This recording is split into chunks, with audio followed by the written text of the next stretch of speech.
wherever you are in the world. I'm just making sure that Facebook comes on live because sometimes it lags on the side and I get worried if it's going to show me what's to everybody at the right time.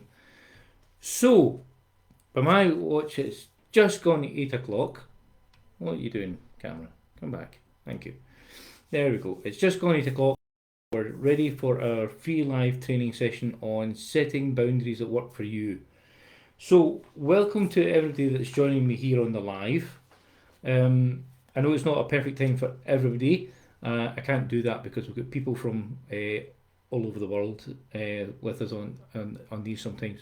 We've got people from Australia in the group, we've got people from mainland Europe, we've got people from the North Americas, and we've even got a few in the Far and Middle East as well, who sometimes. So, if you're here, please say hi in the comments because Facebook doesn't show me who's joined me on these things. Please say hi in the comments, let me know you're here and where you're joining from. I do know most of the people in the group. We've got actually one person joined just in the last 10 minutes or so as well. So if you're here, fantastic. Thanks very much for joining me. So, tonight's presentation is all about setting boundaries that work for you. And this came out of a poll that we did recently in the group asking what you would like some free live training on. Was it confidence, balance, boundaries? And of course, boundaries is one. So, what I'm going to do tonight is actually give you, this is actually part of one of my signature programs, but I'm going to give you this lesson. You're going to get it all. I'm hopefully going to squeeze it all in to about 30 minutes, maybe 40 at most, hopefully, and give you as much as I can out of this training session. All right. So if you can let me know if you can see me as well, that'd be great. Because I say Facebook doesn't tell me. I've got another machine logged in here, and I'm just going to reload the page to make sure that I can see myself on this thing. Come on, camera. Where are you going? Thank you. All right, I'm trying a new bit of software tonight as well, just to so I can be seen as well as the slide. So let me know if you can see all that, please. Now, if you can't see me on the actual thing, hopefully it'll be all right. I'm hoping it's all working here, but nobody's talking to me at the moment, and I'm hoping you can see me. Let me just go here. Yes, it's on. I can see that. I can see it's on the page. That's fab. Good stuff. Right, I'm going to crack on because we've got a lot to get through tonight. All right, so I can bring up my fancy bit of software, and what we can do is a wee quick sense check, really, a status check about this idea. Boundaries is about looking after your own time, your resource, your energy. If for any reason, by the way, I've just seen that this interrupted there. If for any reason it interrupts again, I will come straight back on. It's just Facebook. It does what it likes. Okay? So, a wee quick sense check about this stuff. If you're actually giving away too much of your time and your energy and your boundaries, is to ask yourself these questions. Are you finding yourself with not enough time to do everything? So, if our time management is good and we're doing what we should be doing for us, we should be able to get that done in our time, unless we're overreaching. But sometimes we find that we're not got enough time because we're doing too much for other people. The next one's quite close to my heart because does everyone see you as easygoing? Right, I'm quite an altruistic person and I like to help out where I can, and sometimes to my detriment in the past, I have bent over backwards to help other people, and then I've been scrambling to pick up my work, or I've been scrambling to to have time for me, to do what I want to do, and really people pleasing too much. The other way you can think about maybe that you're not setting boundaries. Do you think you can do it all better than everyone else, and maybe you can just do everything because you think nobody else can do it as good as me as well. I may as well do it, even if it is supposedly their responsibility and something they should be doing. And the other check, for a quick sense check on this stuff, is when did you last say no to somebody who asked for your help? Now, it might sound a bit negative to say no to somebody who's asking for your help, but sometimes you have to be able to get done what you want to do in life. All right. So that's just a quick sense check for us to get started on tonight. If maybe you're not setting enough boundaries just now on your time, Um, the other thing I wanted to point out tonight straight away is this idea, this boundaries paradigm. All right, that for every no you say, you're saying yes to something else. Because life's all about choices, isn't it? All right. So for every no you say, you're saying yes to something else. So if you're saying no to somebody interrupting your work, you're saying yes to getting your work done. All right. Now, boundaries can be set anywhere in your life. They can be set in your family relationships, your intimate relationships. They can be set in your social life, and they can be with friends, and they can also be set at work. All right. It's up to you to decide where this might apply for you, or maybe it might apply across one or two of these areas. You can let me know. Right, so I still can't see any comments, so it'd be nice to know if anybody's here with me, or maybe you're all just shy, I don't know. All right, so what we're going to cover tonight is why we all need to set boundaries of some kind. All right, then we're going to look at how to set boundaries that work for you, and there are ways to do this that will make sure that they work and that people won't ignore them and that you will be able to keep to them yourself, right? Because that's quite important. Uh, they'll look at some ideas for putting them into practice, all right, and then some tools to help you as well. And I've got a little tool for those of you that stay to the end of this and watch the complete to all the way to the end. I'm going to give you a link to where I've put a little PDF of a couple of tools that will help you with this that I'll go over at the end of this presentation. Okay, if you've any questions, can you pop them in the comments and maybe put a wee question mark before them so I know it's whether it's a question or you're just saying something about the topic. Okay, so let's get into this idea of why we need to set boundaries. It's a topic I coach on a lot with people. And it doesn't matter what age they are or whether they're employed or unemployed. But I tend to find quite a lot is where people need to set boundaries is because they're, as we've talked about, they're sometimes too nice, etc. So why do we need to set them? Let's have a look at that. First biggie really is to protect yourself from overwork. Really, if you're doing your work and everybody else's, whether that's in the home, or in the relationship, or in a friendship, or even at work, then you're probably going to end up doing. If you're doing everything, then you're going to end up overworking yourself, and you're probably, going to be really tired. You're probably going to run out of time, as we've talked about. You're also devaluing yourself because if you don't say no to others, you're devaluing your time. Your time's just as important as anybody else's on this planet, right? We only get a finite amount of time on this planet. We don't know how long that is. So be protective of your time.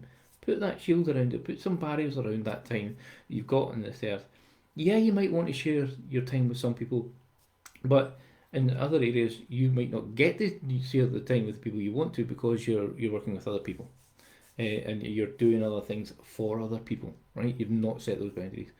And ultimately, that can lead to stress. I know all about this stuff because I used to be the first class people pleaser, and I would do anything to please anybody, and it got me into real stressful situations at work where I was doing other people's work, and I was trying to please everybody around me, two different managers or two different directors or whatever, and it doesn't work. You've got to protect yourself from this stuff and be able to say no. All right, and we'll come on to more about that later on when we talk about assertiveness and things like that. So watch out for that. Okay, the next thing we really need to think about is achieving more. So on the flip side of protecting yourself, there's this idea of doing what's right for us, of what you want to do, of what you want to get out of life. If you're too busy running about helping everybody else do their stuff, you're not going to get your stuff done. The other thing is to allow yourself some quality time. If you're always doing other things for other people, you're never going to have quality time for yourself, to do the things recreationally that maybe you want to do, or even in a relationship that you want to do, or with your family. If you're always cleaning up after your kids, you're probably going to be knackered, and you probably won't have the family time that you want then if you have family. or in a relationship, to actually be with each other and spend quality time together. And it's also about balance. It's balancing out, what you do for others and what you do for yourself, how much you give back to others. Giving back to others is one of the major things in positive psychology, and Martin Seligman and his research has shown that giving back to others really helps us be happier and more fulfilled in life. All right, he had 30 years of research doing this stuff in the States and with other people around the world looking at this. But you have to be doing it, giving it back in the ways that you want to, not because somebody else is taking of your time. All right? And it's also about self respect. Because if you're just giving yourself away all the time, subconsciously you're telling yourself that you're not worth anything. You're not worth anything. If you're just doing everything for everybody else, you can probably end up feeling that you're not really worth anything. And conversely, if you protect your time and you look after it well and you use it well, it's an upward spiral for you to get what you want out of life. All right? So, what we want to think about is we don't want to be saying sorry all the time if we can't help somebody. All right? Your time's equally as valuable, so there's no need to apologise when you're saying no to somebody. Unless you've previously agreed to do this thing for them and you set up some kind of formal or verbal or formal agreement with them, you aren't beholden to anybody to do these things for them. All right? We all have these things in our head, kind of what I think of as subconscious implied contracts that, I've got to do this, I've got to do that. But sometimes you've got to be quite conscious about that and bring that into the conscious realm where you're saying, maybe this isn't something I should be doing. Maybe I need to talk to somebody about this, and we'll talk about a little bit later about that. Now, this is quite a UK thing as well. I'm really sorry I can't help you. Saying I'm sorry, we do it kind of out of politeness here in the UK, I think that to a certain extent in the States and Canada as well. I do this, I'm really sorry I can't help you, but it implies you've done something wrong, even subconsciously that you've done something wrong by saying no to somebody, and you haven't. You haven't done anything wrong at all. So we really need to kind of get over this idea of saying sorry all the time. Now, it's a hard habit to get out of. I catch myself doing it sometimes, but we can do it if we're conscious of our language and we're conscious of what we're doing. And this is what a lot of this is about. It's about being conscious of what you're saying, what you're doing with your time, so that you get the most out of it. So why don't we set boundaries? Well, I mentioned before, there's various reasons why we don't set boundaries. Altruism, that we want to do good for other people. Yeah, that's a big one for me as well. And I have a coach, the one for Pam Jenkinson, who coaches me on making sure I don't give away too much of my time and energy to areas where it's not rewarding for me. Not giving away too much free coaching like this. I only do a couple of these events a year, things like that. As I said earlier, it's about giving it away to the places where you want to give of yourself and not just where others want to take. Failure to communicate. I talked about this implied contracts in our head. Other people have expectations of you. You have expectations of them. And unless we communicate these, then we can get mixed signals. And sometimes, he thinks I'm going to do the dishes. I think she's going to do the dishes. Or, we've now communicated that if she cooks, I do the dishes with the kids, and we do that stuff. So, not communicating can be a bit of an issue as well. Feeling unworthy. If somebody's lacking in confidence and lacking in self-worth, they're very unlikely to set boundaries because they're more likely to be people-pleasing a lot of the time, or feeling that their time's not as valuable and that they should just give it away for free. All right, and that's obviously not the case, as we've talked about. The other reason why we don't set boundaries is some people, as I mentioned, I think only we can do it right. I may as well just do it myself because only I'll get it done right. Okay, it's quite an arrogant way to think about it, and it's probably the one way that people find hard to let go of as well. Another reason is lacking assertiveness related to confidence and feeling your self-worth is not being able to say what you want and what you want of your time. This is about, we're going to talk about assertiveness a wee bit later on. And sorry, my big head's in the way there. unaware that there is a choice. All right. So if we're unaware that there is a choice, then sometimes we don't do this. Now, this can happen sometimes when you're in an employed role, and your boss keeps saying, do this, and then, oh, here's another wee task, and here's another wee task, and we'll come on to that as well later on. Okay, something you can do about that. So, are you just being a meanie by setting boundaries? Okay, here's a couple of ways to think about reframing that, to look at that from a kind of different direction. If you do it for them, are they learning? All right. So if I was to do everything for my kids, if I was to tidy their room for them, if I was to make their breakfast all the time, one of my kids is a teenager, the other one's 10. All right. I expect them to tidy their rooms. I expect them to keep the things tidy, and I expect them to put their dirty laundry away in the basket, etc. If I don't, if I'm doing that for them, are they learning anything? No, they're not. If it was it's like me doing their homework for them, would they be learning anything? No, they wouldn't. Will you always be there to do it for them? If you're helping out somebody all the time, maybe even at work, a pal at work, and they're struggling a bit, and you're helping them all the time, are you always going to be able to do that for them? Are you always going to be there for them? It's the same for a parent, it's the same in any relationship. Are you always going to be there to step into the breach and help them do that?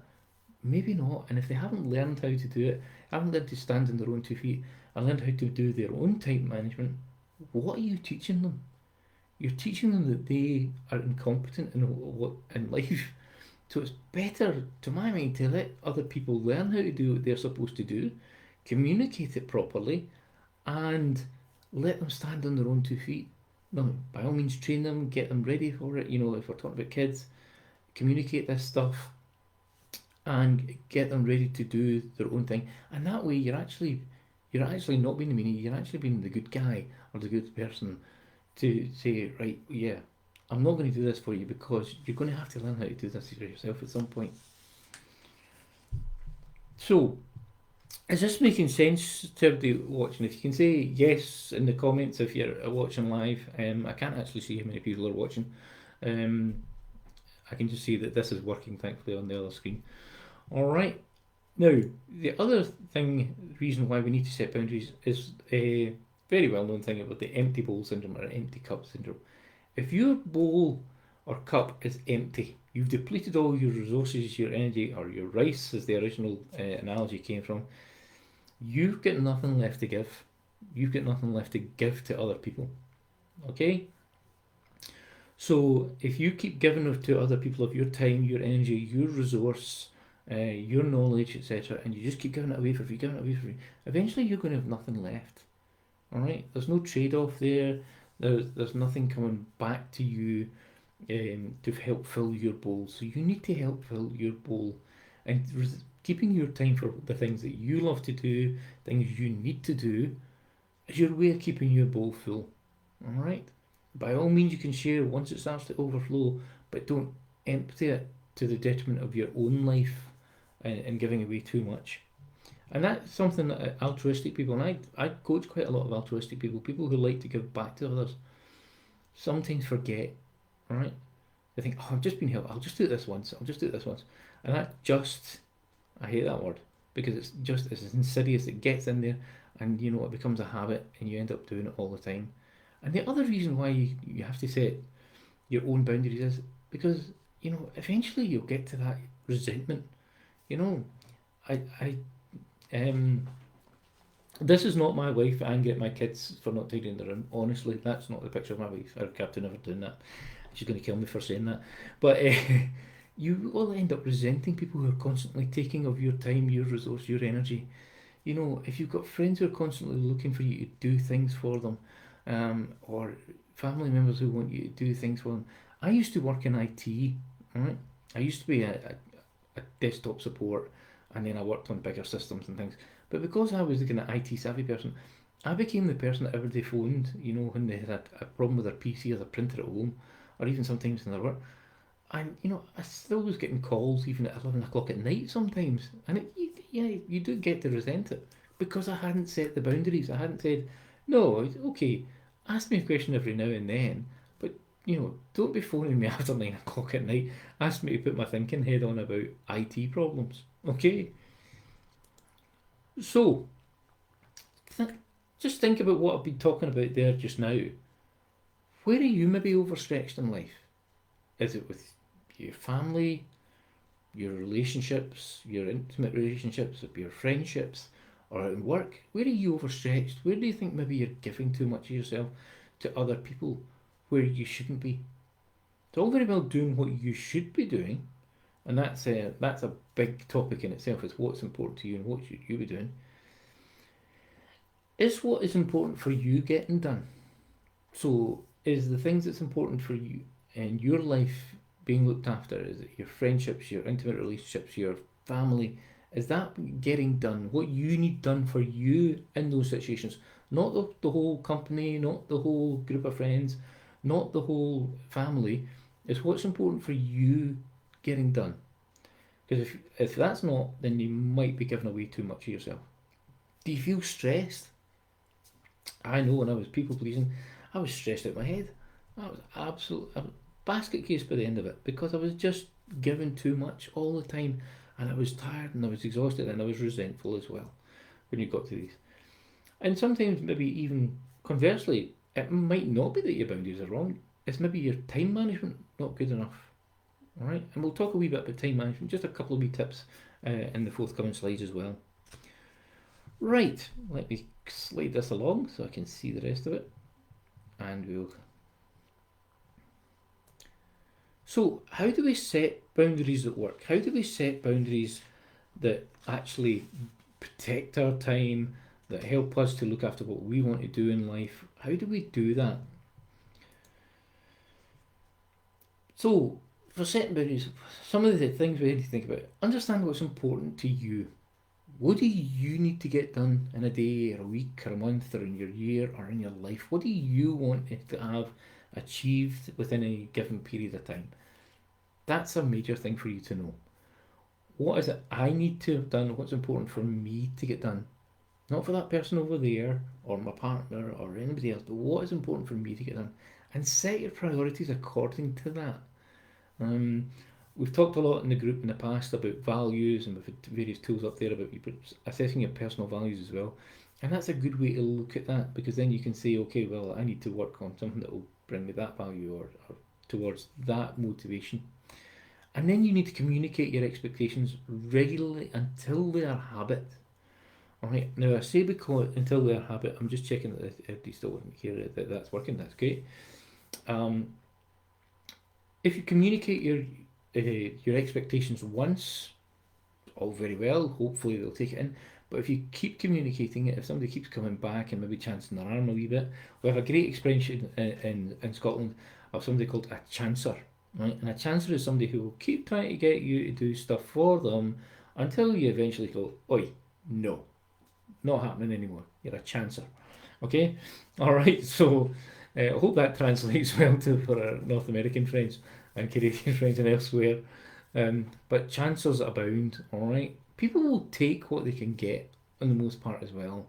And sometimes it's not through malice, it's just through because that's what they've experienced with you, that they're allowed to take that, they're allowed to take it. So, communicating your expectations of what you want and agreeing the consequences with others involved. I mean, my kids know tonight I'm in here doing this, right? Hopefully you didn't hear my son coming in from playing with his pals. He was told to come in quietly. He knows I'm working tonight. He knows when that door's shut there that I'm working. He can probably hear my voice on the other side of the door. He knows this is important tonight, and for one night I'm taking away from family time and I'm spending time here. Alright? That's one of the reasons I don't do loads of free training as well, like this, is because A, I'm not getting paid for it. B, it takes away from me my family time, which is really important to me.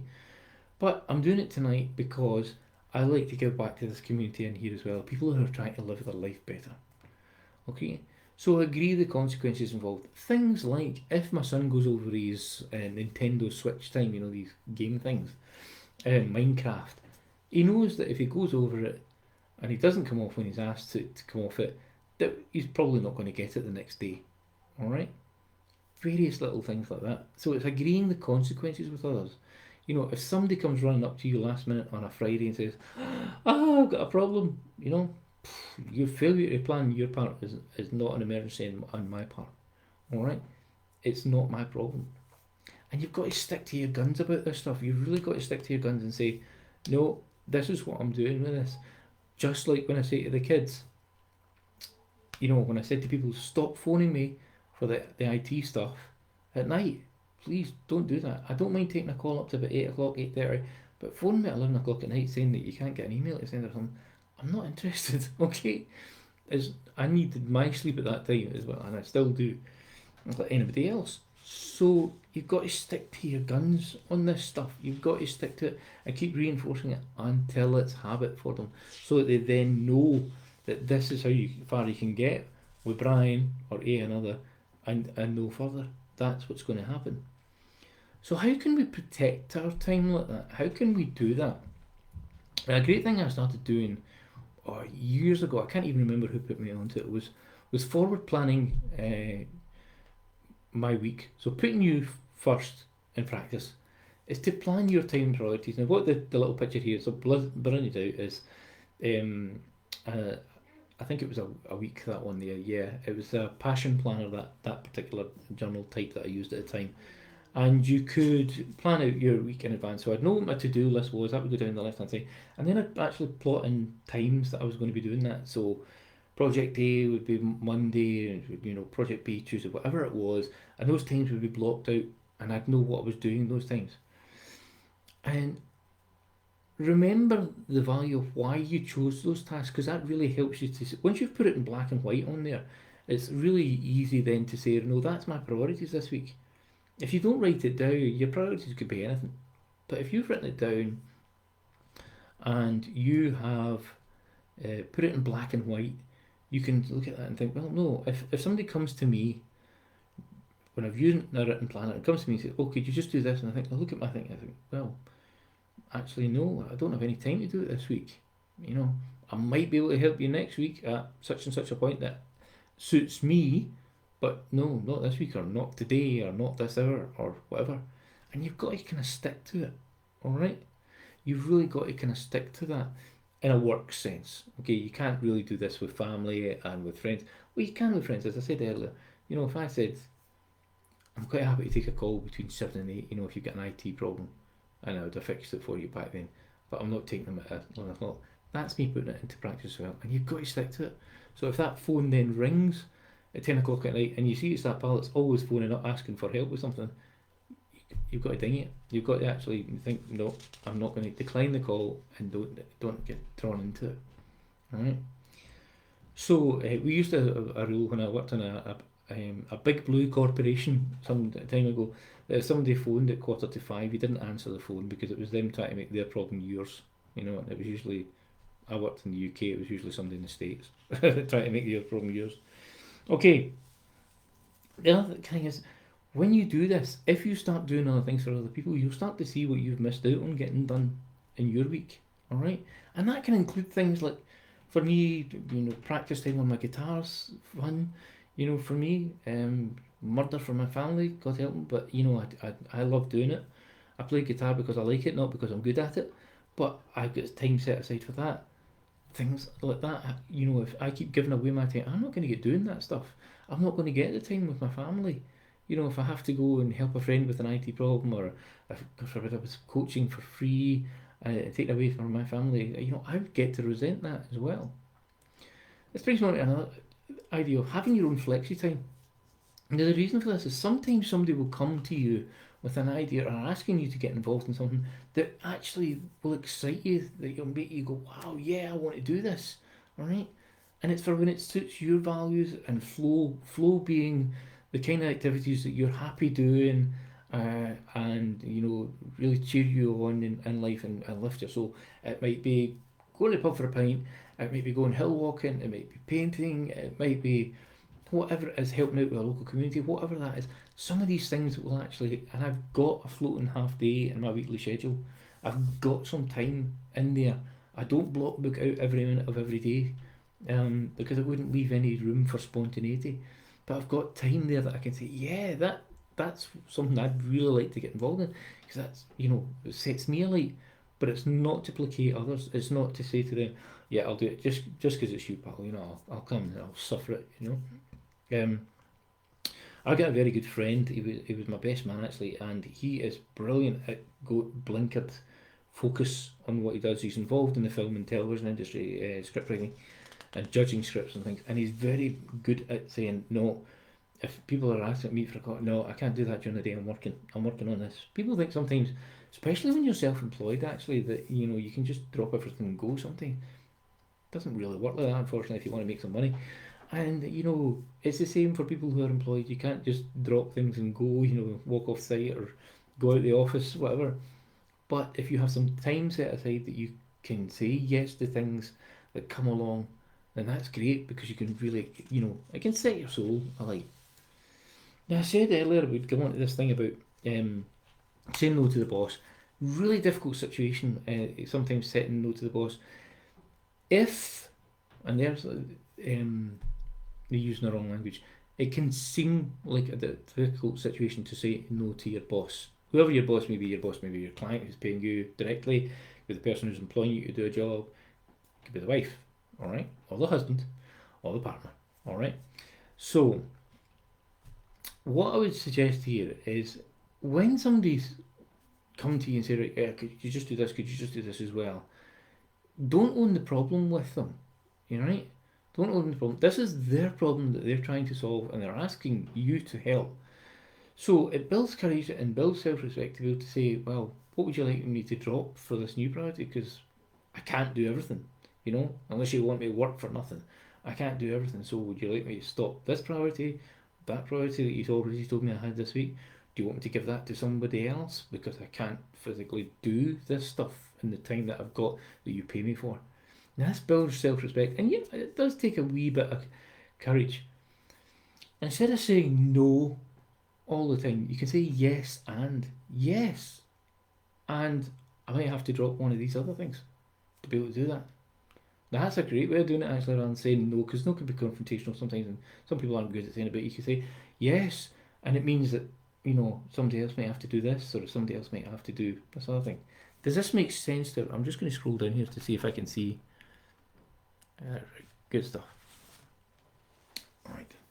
So use a bit. You have to do that forward planning stuff. You know, to do that, you have to work out on the Friday what you're going to be doing in your work week the next week, or that 5 minutes before you finish up at night in your office or your site or wherever you work to say, right, this is what I'm going to achieve tomorrow. Taking chunks out. We're not doing time management fully tonight, but I'm hoping you can see what this is going to, how this works. You have to communicate the expectations with people. You know, about what you expect from you and what you expect from them, and what they can expect from you as well. And it has to be communicated to the point where it becomes habit and it becomes instinctive. Otherwise, you slip back to the old habits and the old status quo of giving away too much of your own time and resources. So that brings us on to sticking to your guns. Right, I mentioned earlier on this thing about confidence and assertiveness, and I've got a whole thing about confidence and assertiveness in my Confidence for Life course. But we'll just give you a couple of things here. Being assertive is assertiveness. The definitions are being confident and forceful behaviour. I don't like the word forceful. That's why I put it in that amber there. I don't like it. I think it sounds almost confrontational. They say he or she has difficulty standing up for herself, even when assertiveness may have been warranted. Now, assertiveness is behaves confidently, is not afraid to say what they want or believe, but it's also about standing up for what you believe to be right. Okay, so it's about standing up for yourself and for your values. And we've mentioned values a few times already, and we've done that to death in the group in the past. And there's resources here for it, if you want to go and look at them. So, being assertive isn't a bad thing. Being assertive is a good thing for you. It's about having courage of your convictions to know what's right for you and for what you hold dear. It helps you to build your self-worth. Conversely, that is giving away of yourself all the time doesn't help your self-worth. It devalues you. It gives you the courage of your convictions being your values, what's important to you. It's your values in action. It's saying, no, I won't help you go and rob this bank because, that's against my values. Um, just bring me the money once you've done it. I'm joking. All right. So, and it's adult, mature behaviour. It's what we would expect from an adult rather than a child or immature person who maybe doesn't know better. All right. We're using maturity in the terms of, you know, somebody who has learned how to live life right. Who has learned how to live life in in a way that is congruent for themselves. It's not meek being assertive. It's certainly not cowardly. It's neither is it bullying or loud or aggressive. It's unfortunate the two words sound similar, assertive and aggressive. They've got nothing to do with each other. It's about basically just standing up for yourself in a calm and rational manner. So it's about being strong, balanced in what you do, so you're neither too weak nor too strong. You're not letting your heart rule your mind, or vice versa. It's open-minded and it's also flexible. I said I keep that bit of time there for when I want to do things. Somebody comes along, I think, well, yeah, I can move that half day or that 3 hour block, and I can go and do something fun, or I can go and help a friend if I want to, and it won't be to the detriment of the work that I need to get done this week, or to my family, or anything else that's important to me. Right. So I hope you see what we're doing here. I know I've rattled through this pretty quick. I hope you see what this is about. So I'm quickly going to go through a couple of tools here that will help you with this stuff as well.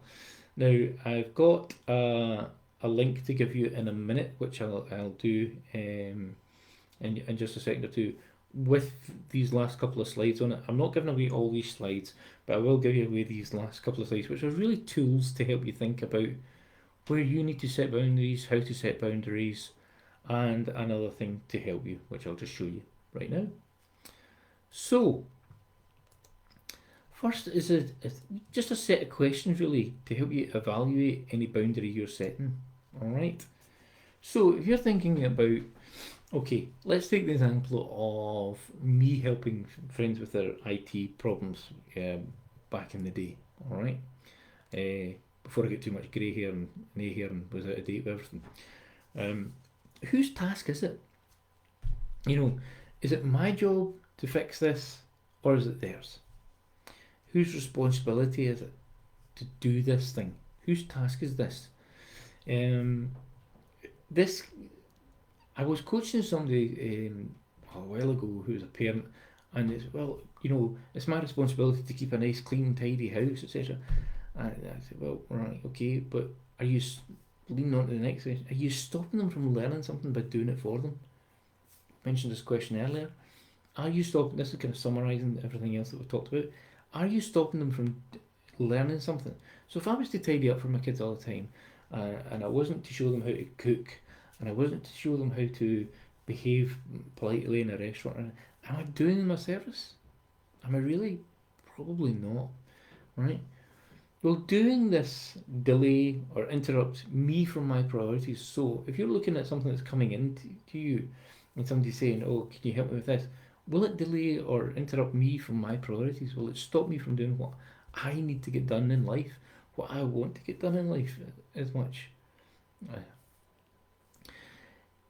Another one, again, often looking at, is the consequence of this task not being done going to cause actual harm immediately? So if you say no to somebody right there in that point, is somebody going to die?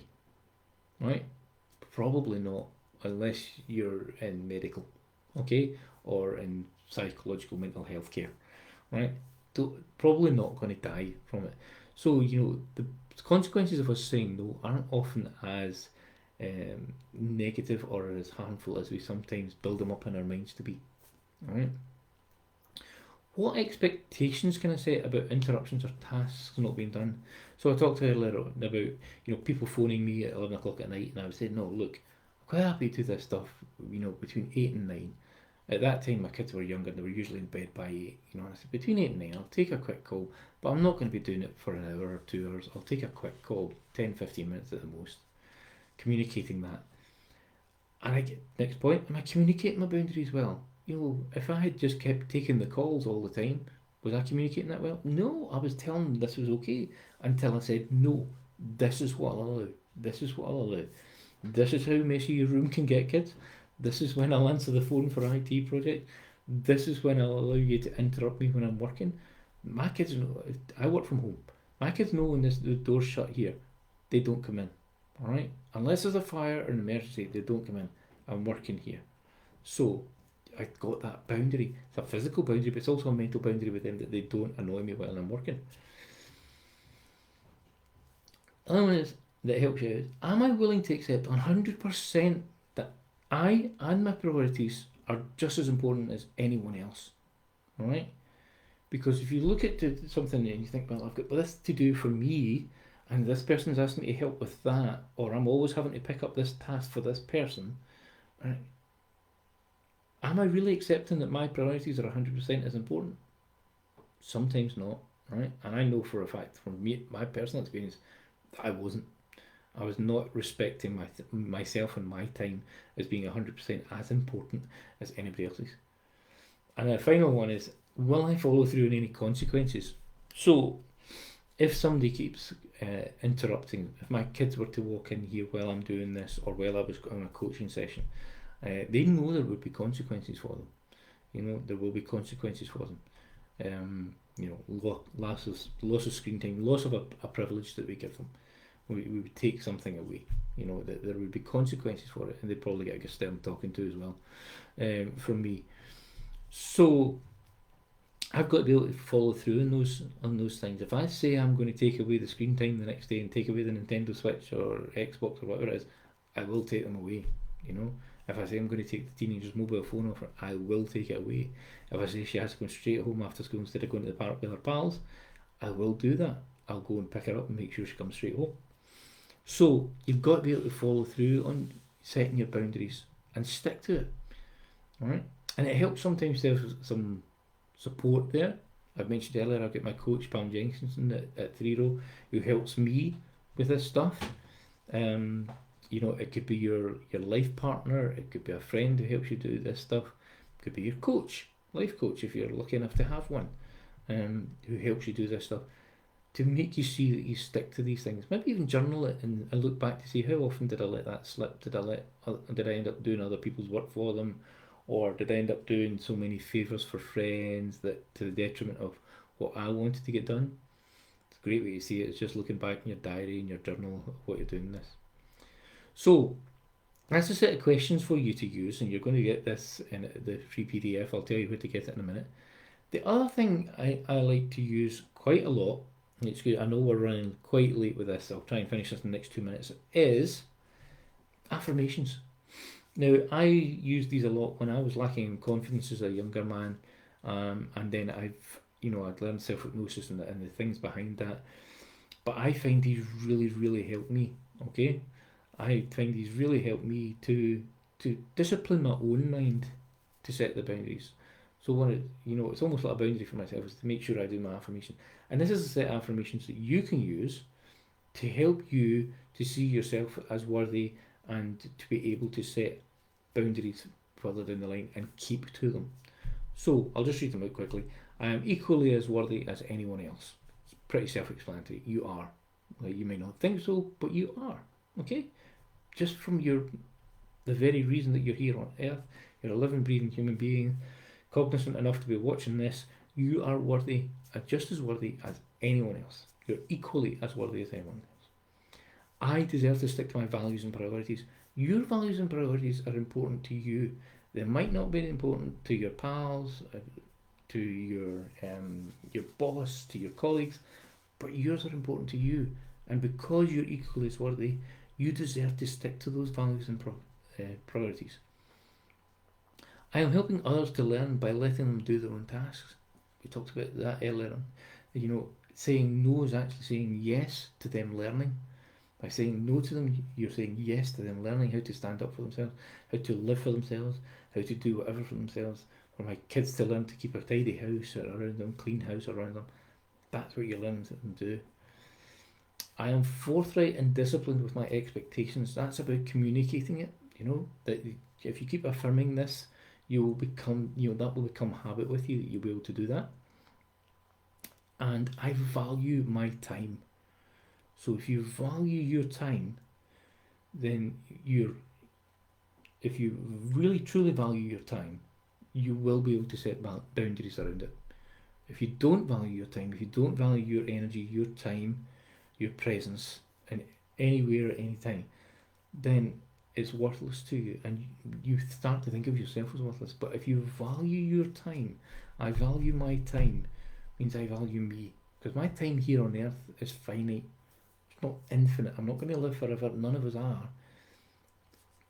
So we mentioned that earlier on. Looping back to that is looking after the time you've got here on earth. Look after that time. Value that time. I value my time. Remind yourself with these affirmations. You can say these first thing in the morning. You can say them at night. You can maybe have them in your diary, whatever. I would suggest using them for about 30 days to get them into your head, for it to become habit. And if you still find you're slipping, maybe you need to do some more work with the affirmations. And if you still find you're slipping, maybe you need to go and have a wee chat with a life coach about how to do this. All right.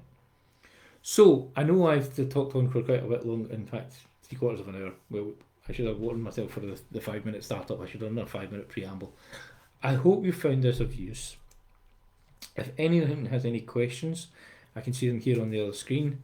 If anybody wants to ask any questions just now, I will not be taking questions on this after Sunday. Sunday's date being, let me just check that. Come on, computer, wake up. There we go. Sunday's the 16th. I will not be taking any questions on this presentation after the 16th. Alright, I'm not going to give away my time and my expertise on this after the 16th.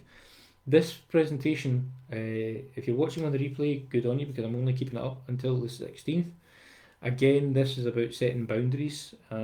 I hope that action takers watch these things and do something with them. If they don't do it, then they miss out. Alright. As I said, this is part of one of my signature programs called Breakthrough. If you want to know about that, please do ask me, and I'll let you know.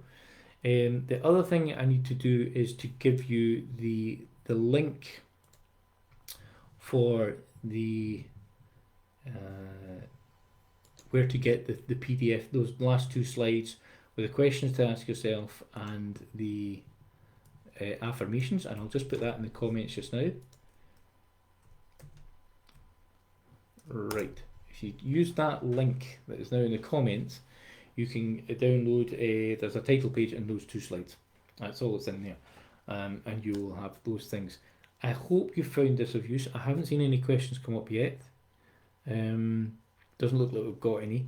If you're watching this on the replay, or you've watched it on the replay, please do let me know. Say hi just in the comments, just so I know that some people have watched this. I know people are shy. I'm not going to come and jump on you and try and sell to you coaching straight away. I show you what I know about this stuff and how I can help you, and it's up to you then if you want to take that any further. I don't come badgering people, alright? But it's nice to know if somebody's watched these things. I'll eventually get some analytics from Facebook when I remember to look at them. And that's really for tonight, folks. I'm now going to sign off. I've used as much of my time tonight. I can go and see my kids quickly before they get to bed, which is important to me. So, hope everybody's safe and well, that you've enjoyed this, and I shall speak to you all hopefully soon in here in the group. If you found this useful, please do let me know. If you get ideas for other ones, let me know. I usually will run one every 3 months or so, one every 3 or 4 months. Do something like this, a topic that people like. But if nobody says anything, then we won't. All right. So thanks for joining me if you're joined here on the live, or if you're on the replay, and I'll speak to you soon. Bye for now.